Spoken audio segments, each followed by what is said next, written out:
Now let us come together, not as a group of separate individuals seeking something outside ourselves, but as one consciousness turning inward to the presence that has never left us. For this work we embark upon these 30 days of stillness is not a program, nor a discipline, nor an attempt to add spirituality to an already overburdened human experience. No, it is an awakening to what has been true from the beginning, that the life we are living is not our own, but the life of God expressed as our own being. We are not entering stillness to gain reward or escape the agitation of the world. We enter stillness because within every breath, within every moment of quiet receptivity, there is a revelation waiting to be made known. The presence that feeds the birds of the air and clothes the lilies of the field is the same presence that animates your very existence. And yet, although it is ever present, it must be consciously recognized before it can become the activity of your experience. You see, the world has taught us to look outward for peace, outward for supply, outward for direction, outward for safety. But the infinite way teaches us that all such seeking is a wandering in shadows. For that which we search for lies already at the center of our own consciousness. Therefore, these days ahead are not a journey outward, they are a return home, a remembering, a quiet lifting of the veil that seems to hide the truth of our being. If you will, think of this entire practice as a gentle turning within, again and again, to discover what has always been living you. Not effort, not strain, but a simple openness. Here I am, Father. Speak, for thy servant heareth. And as the mind becomes still, as the emotions quiet themselves, there emerges a sense of presence, soft at first, but unmistakable until we begin to realize that God has never been absent, never been silent, never withheld anything from his own expression. And so I welcome you to these 30 days of stillness, not as students learning a method, but as those who are ready to behold the truth that has eternally been true. Let us walk humbly, gently, quietly into this inner sanctuary where God is revealed, not as a distant being, but as the very essence of your own I. Now, as we move deeper into this sacred work, let us understand the principle upon which the entire month rests. Stillness is not merely the absence of noise, nor is it a pause between the activities of the human day. Stillness is the doorway through which the invisible becomes visible, through which the presence reveals itself as the reality of our being. It is the state of consciousness in which the personal sense of I grows quiet enough for the true I, the Christ within, to be known. You see, as long as thought rushes, as long as fear clamors for attention, as long as the mind insists upon solving, improving, or defending the human picture, the deeper currents of spirit cannot be felt. Not because spirit is absent, but because our awareness is preoccupied with shadows. And so stillness is not something we achieve. It is something we allow. It is a resting, a yielding, a receptivity to that which is already here, already functioning, already perfect. Joel taught that true prayer is not petition. It is not asking for things, nor attempting to persuade God to act on our behalf. True prayer is listening, and listening can only take place in stillness. In the silence of the soul, the voice that speaks without sound begins to make itself known. It reveals that all power is one, that all presence is one, that all life is one. And in that realization, fear dissolves, lack loses its meaning, and the sense of loneliness evaporates like mist before the morning sun. Understand this: stillness is not a technique to improve the human condition. It is the recognition that the human condition has no reality apart from the beliefs we hold about it. When we enter silence, We are not attempting to change our world. We are stepping out of the illusion that the world has power over us. We are returning to the awareness that God alone is power. God alone is presence. God alone is life. And so we begin this month not with striving, but with surrender, not with effort, but with trust. As you turn within, whether for a moment or for several minutes, remember that you are not seeking something missing. You are acknowledging something eternally present. You are creating the space in which realization may dawn. Realization that God is the substance, the activity, and the breath of your being. In this realization lies healing. In this realization lies supply. In this realization lies peace. Stillness is the door. Realization is the light that enters. Let us now turn to the first of our daily contemplations, the simplest and yet the most profound doorway to spiritual realization. Thou art here. These three words, when quietly acknowledged, have the power to lift the mind out of the realm of appearances and into the awareness of divine presence. They do not call upon a God far off, nor do they attempt to bring God into the scene. They merely recognize what has always been true, that the infinite is already fully present, fully active, fully here. You see, the difficulty in spiritual living does not lie in God's absence. There is no such thing as an absent God. The difficulty lies in our failure to be consciously aware of that presence. And so, throughout this month, whenever the mind becomes burdened, whenever the emotions stir, whenever the world presses upon you with its demands, simply pause and inwardly whisper, "Thou art here." Do not repeat these words as a formula or a mantra. Speak them as a recognition. Let them rise from the depths of your being, not from the surface mind. Say them softly within yourself, not to convince, not to compel, but to acknowledge. For in that quiet acknowledgement, something shifts. A subtle relaxation comes over you. The sense of striving eases. You begin to feel that you are not alone, that you never have been alone, and that the presence which sustains the universe is the very life of your own existence. Now, do not expect fireworks or sudden visions. Most often, the activity of spirit is gentle, like the dawning of light before the sun breaks the horizon. But if you will be faithful to this simple practice, you will soon notice that your reactions change. You become less disturbed by circumstances, less frightened by appearances, less tempted to take the burdens of the world upon your shoulders. The words, "Thou art here," create an opening, a clearing through which the awareness of God may enter. And understand this: the presence that is here is not merely near you or around you. It is within you. It is the very substance of your life. It is the intelligence that governs every function of your being. When you say, "Thou art here," you are not calling upon an external deity. You are recognizing the Christ within the I that I am. Try this often, for a minute or two, many times a day. When you rise in the morning, pause. Thou art here. When the thoughts race, pause. Thou art here. When you face a decision, pause. Thou art here. When you feel alone, misunderstood, weary, pause. Thou art here. Slowly the words will fade, and in their place will be a feeling, an inner assurance, a quiet peace, an invisible companionship.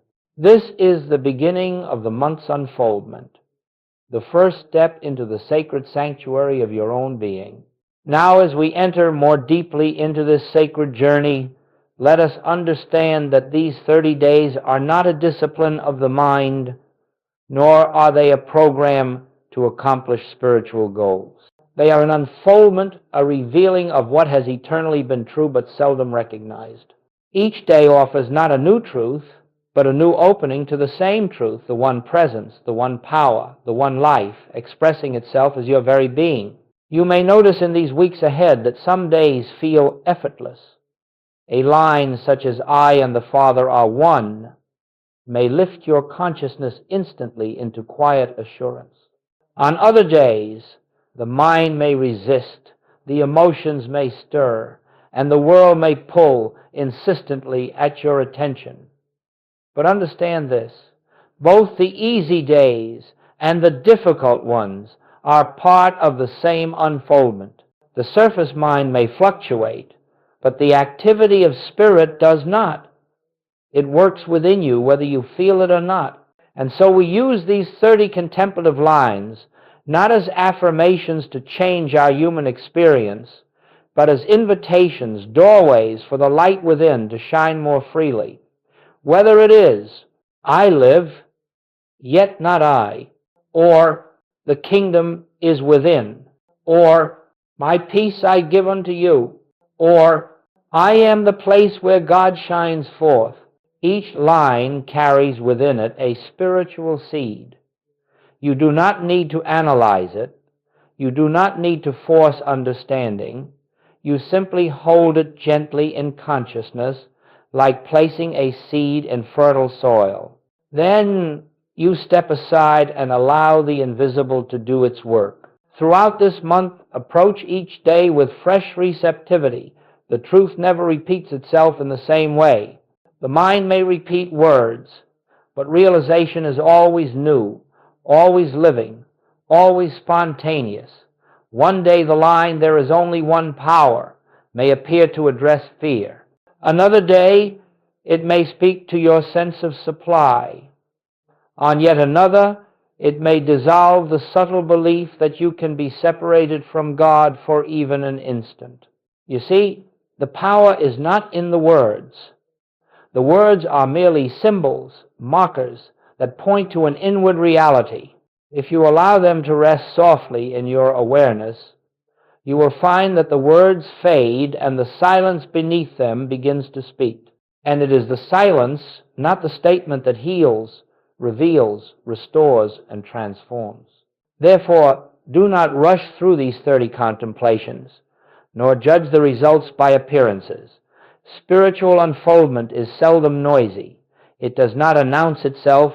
It moves gently, imperceptibly, like the tide that rises without sound. Yet one morning you awaken, and you know something has changed. The weight you carried is gone. The fear no longer has a voice. The sense of loneliness has evaporated.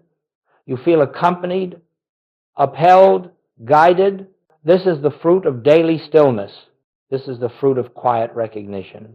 This is the fruit of 30 days spent turning within.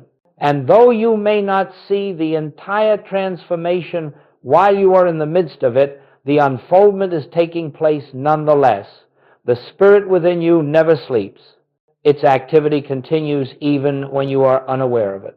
Our task is simply to present ourselves each day open, receptive, available, and allow the inner light to reveal itself in its own way, in its own time, in its own perfect fullness.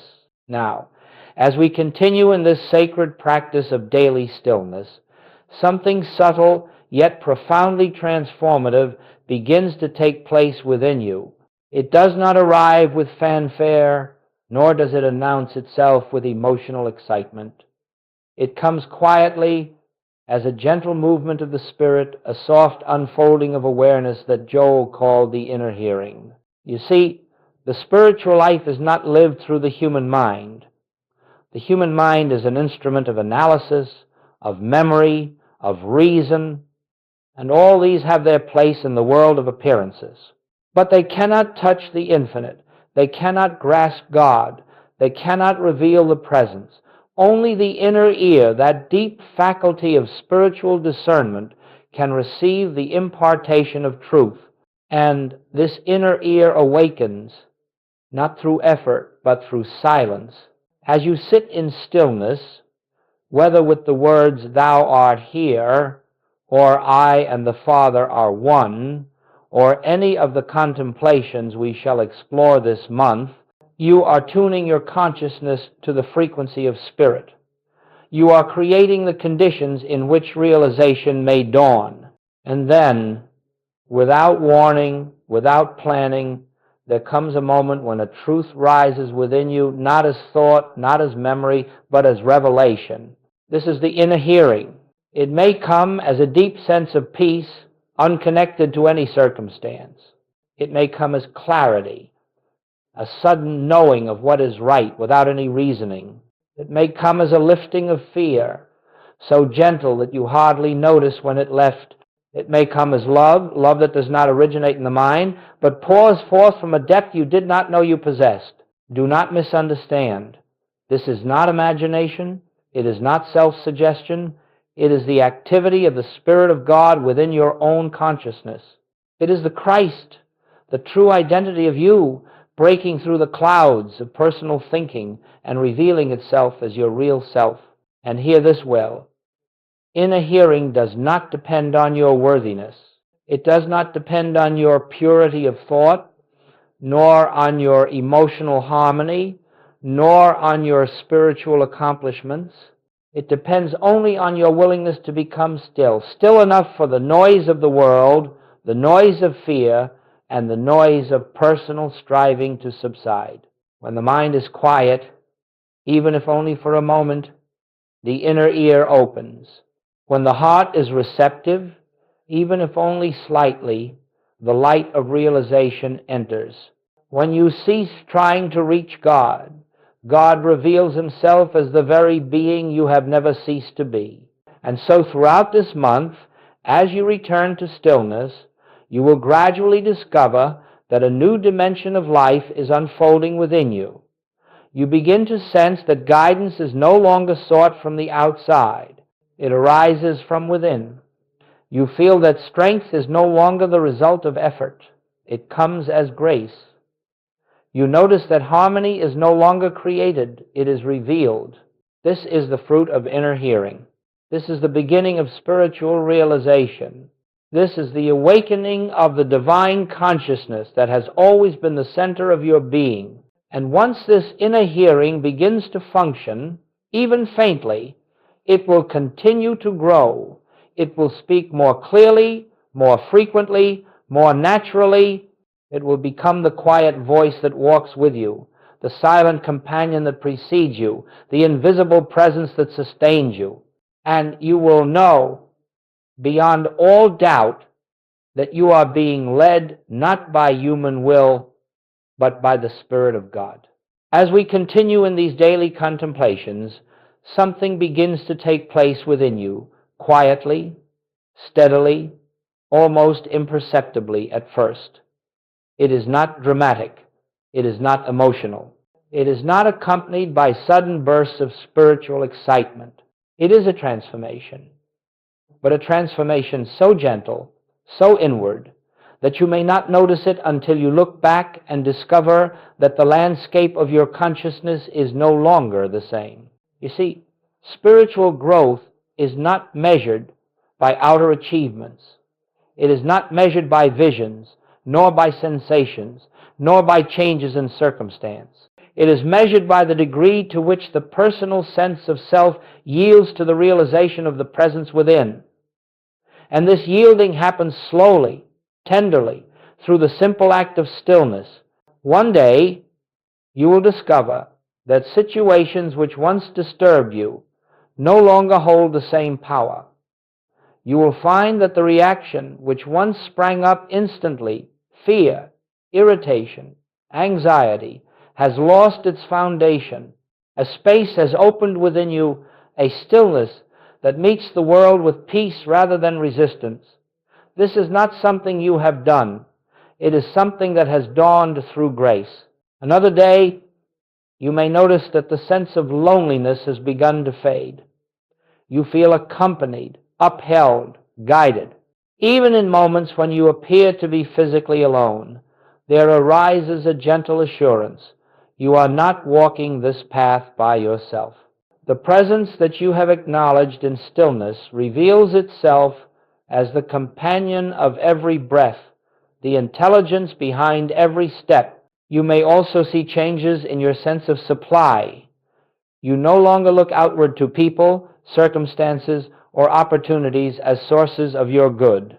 Instead, you begin to feel that supply is a flow, an unbroken, invisible rhythm of ideas, opportunities, and right activity flowing from within your consciousness. The fear of lack loosens its grip, not because you have acquired more, but because you have recognized that the infinite source is the very life-living you.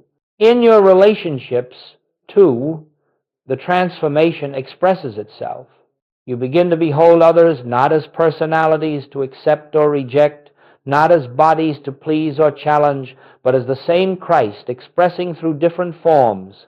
You begin to understand what Joel meant when he said, "I am you and you are I." For the more you recognize the presence within yourself, the more naturally you recognize it in others. Perhaps most profoundly, your longing for spiritual results begins to diminish. You become less interested in what stillness can bring you and more devoted simply to abiding in the presence. The desire for experiences subsides, and in its place arises a contentment, a quiet joy, a sense of completeness that is not dependent on anything external. And here is a mystery. The very moment you cease seeking results, the results begin to appear, not as the world gives, not as rewards, but as manifestations of a consciousness aligned with God. All of this happens gradually, silently, like the soft turning of a season. You may not feel the change as it occurs, but you will awaken one morning and discover that your consciousness has been lifted. You will realize that the peace you once pursued now rests upon you. The harmony you once sought now moves through you. The presence you once tried to find now reveals itself as the truth of your own being.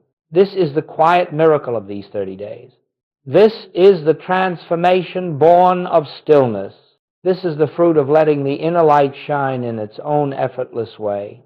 Now, as this month of devotion progresses, something very beautiful begins to occur. Stillness, which at first seemed like a practice, something you did for a minute or two, many times a day begins to live you. It ceases to be an activity and becomes an atmosphere. It becomes the invisible background of your life, the quiet undercurrent that follows you through each moment, each conversation, each decision. You begin to notice that the mind no longer rushes to solve or defend. It has lost interest in the frantic pursuit of human answers. A gentler movement has taken its place, a resting, a listening, an abiding, and this abiding presence becomes the very environment in which you live your days. You find yourself turning within, not because you must, but because the soul longs for the sweetness of that inner companionship. Joel often said that the infinite way is not a collection of practices or a code of teachings. It is a state of consciousness. It is the constant awareness of God as the only presence, the only power, the only life. Stillness is the doorway to that consciousness, and as you enter it again and again, the door becomes easier to find. At times, it will open before you even reach for it. You will discover that the Spirit takes the initiative, meeting you before you can call, answering before you can speak. And so prayer becomes effortless. Meditation becomes natural. You no longer try to get into the silence. Rather, you realize that the silence has always been there, waiting for your recognition. You cease striving for spiritual experiences. You cease seeking mystical states. The search dissolves. The seeker dissolves. And what remains is the presence of God quietly expressing itself as your own being. As this deepening continues, you will feel a profound shift in how you approach the world. You no longer bring truth into a situation to change it. You bring consciousness. You bring the awareness that God is already there. You walk into the meeting, the conversation, the challenge, the unknown, not as a human seeking divine help, but as the transparency through which divine harmony reveals itself. Stillness becomes the lens through which you behold the world. Stillness becomes the sanctuary you never leave. Stillness becomes the assurance that God is living your life, and this realization frees you. You no longer live by the clock or by external demands. You live by inner guidance. You move when the Spirit moves. You rest when the Spirit rests. You speak when the inner voice speaks. You remain silent when it is silent. Every action becomes an extension of the presence, not an assertion of the personal self. This is the point at which stillness has matured from a practice into a way of life. You walk in the world, but not as one burdened by the world. You move through human scenes, but not as one subject to them. You live in the awareness that the kingdom of God is not a future attainment, but the ground upon which you stand, the breath you breathe, the life you are. And so, beloveds, do not be concerned with how far you have progressed. Do not measure your spiritual maturity. Simply remain faithful to the inner turning, and the inner turning will carry you effortlessly into the deeper waters of realization. For it is not you who accomplish this work. It is the Spirit within you, fulfilling its purpose through the quietness of your surrender. Now, as we come toward the heart of this month-long journey, a deeper revelation begins to dawn, one so simple, so clear, so liberating, that it dissolves years of spiritual effort in a single breath. It is the realization that you are not the one living your life. God is the life that is living you. This is not poetry. It is not metaphor. It is not a comforting thought meant to reassure a troubled mind. It is truth pure, unadorned, unqualified. When the personal sense of I becomes still, when striving ceases and silence is allowed to permeate the soul, you begin to perceive that all the while, beneath the surface of your human doing, an invisible presence has been conducting the true activity of your life. Consider for a moment the way a flower opens in the morning sun. It does not try to open. It does not force itself to bloom. It simply yields to the invisible life within it.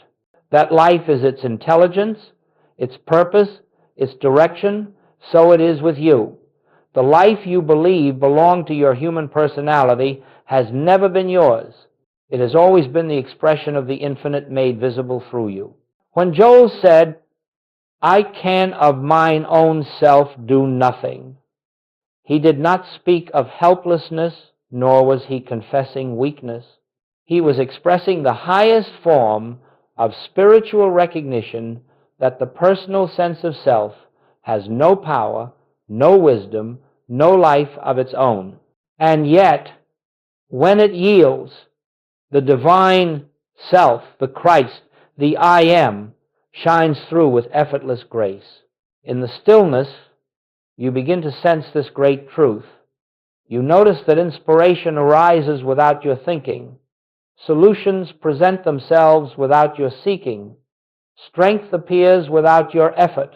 And you come to realize that all along, the Father within has been the source of your every breath, your every intuition, your every moment of harmony. This realization lifts a tremendous burden from your shoulders. No longer are you attempting to guide your own steps, to secure your own supply, to heal your own body, or to direct the course of your life.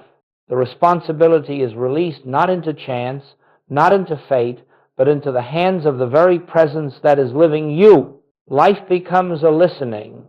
Action becomes the natural expression of inner guidance. Prayer becomes a recognition rather than a request. Harmony becomes the atmosphere in which you live. And with this realization comes an even greater truth. The problems you thought you had were never yours to solve. They belonged to the personal sense of self, which was never your true identity. As the false sense dissolves in the light of this realization, the problems dissolve with it. Shadows vanish when the light appears, not because they were overcome, but because they were never real to begin with. This is why Scripture says, "It is the Father within me who doeth the works." It is not a statement of humility, but of spiritual fact. When you yield to this inner activity, you do not become passive. You become transparent. You become the place where God shines forth, the instrument through which divine harmony is made visible on earth. And so, with each day of stillness, with each gentle turning within, with each quiet acknowledgement of Thou art here, you are preparing the way for this realization to take root. You are loosening the grip of the personal sense of self and allowing the true self-God being, Christ awareness, to emerge as the reality of your life. This is the great transition of which the mystics speak, the shift from being a creature trying to reach God to being the expression through which God lives, His own infinite life. It is not a future attainment. It is the truth of you now, awaiting only your recognition. And now, as we bring this unfolding to its gentle close, let us remember that spiritual work never truly ends. It does not conclude with the final word of a lecture or the closing of a book. For the activity of spirit is continuous, ceaseless, and eternal, and it moves within you whether you are aware of it or not. The stillness you have touched in these contemplations is not confined to these moments. It is the very ground of your being, ever present, ever available, awaiting only your recognition. Beloveds, take with you this simple assurance. You are safe, not because the world is stable, not because conditions are favorable, but because the presence that lives you is infinite, unchanging, and whole. You walk in the everlasting arms, held by a love that has never wavered and will never withdraw. No problem, no appearance, no condition of this world has the power to separate you from the life that is God expressing itself as you. Carry forward the stillness you have gathered here, not as a technique, but as an atmosphere of consciousness. Let it go before you into every circumstance of your life. Let it surround you in your moments of uncertainty. Let it lift you in times of fatigue. Let it reveal to you, again and again, that you are never facing anything alone. The presence walks with you as your own being, and it knows the way. When the mind grows noisy, return for just a moment to that awareness we have practiced. Thou art here. When fear whispers its illusions, answer softly, I and the Father are one. When you feel the weight of the world, remember, I am the place where God shines forth. Let these words become gentle reminders, not affirmations of something hoped for, but recognitions of what already is. As you continue beyond these 30 days, you will find that the inner hearing grows clearer, the inner peace deeper, the inner guidance surer.